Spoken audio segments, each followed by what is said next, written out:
Most people think their biggest battle is with money, society, or bad luck. But the truth is far more uncomfortable. The biggest battle of your life is happening silently, inside your own mind. And most people lose it without even realizing they are fighting. Daniel grew up in a quiet neighborhood in the United States. Nothing dramatic, nothing broken. From the outside, his life looked normal, but inside his mind there was a constant war. Since childhood, a voice followed him everywhere, a voice that whispered, "You're not smart enough. You'll embarrass yourself. Stay quiet. Stay safe."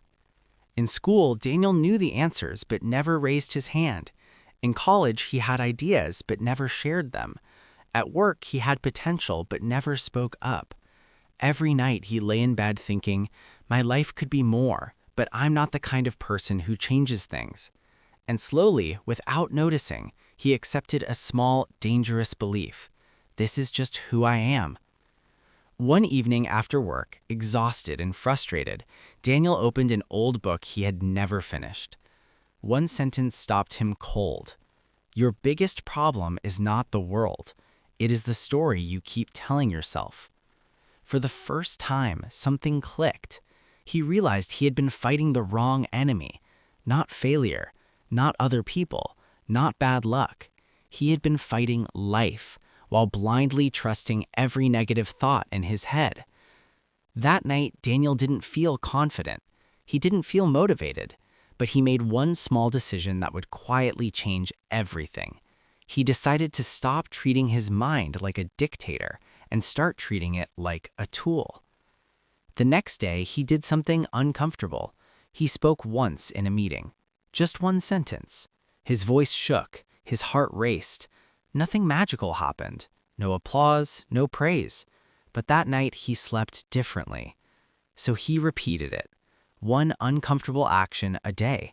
Talking to one new person. Sharing one idea. Writing down his negative thoughts and asking, is this a fact or just fear? Slowly, the wall inside him began to crack. When Daniel got his first real opportunity at work, the old voice returned louder than ever. You don't belong here. You're going to fail.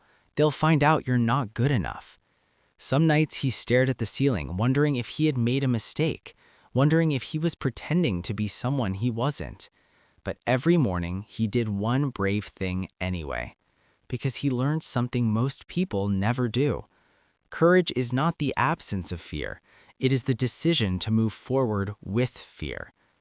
There were meetings where his hands trembled, projects where he failed, moments when his confidence completely collapsed. Once, locked in a bathroom at work, he looked at his reflection and whispered, "Don't run," because he finally understood this truth. A person breaks when he runs from himself and grows when he faces himself honestly. Over time, the noise in his mind became quieter. The cruel force that once controlled him lost its power, and a new voice slowly formed. Calm, steady, honest. It said, "You are learning, you are growing, you are not perfect, but you are not quitting." And that voice became his real strength. Daniel also realized something else. Most people are unhappy not because their lives are bad, but because they fight their past, fear their future, and forget to live today. So he focused on one day at a time. Today's effort, today's discipline, today's right decision. Months passed. The outside world looked the same. Same office, same traffic, same routine. But inside him, everything had changed. Where there was anxiety, there was calm. Where there was comparison, there was acceptance. Where there was blame, there was responsibility. One day, he watched a senior colleague break down emotionally, successful on the outside, empty on the inside.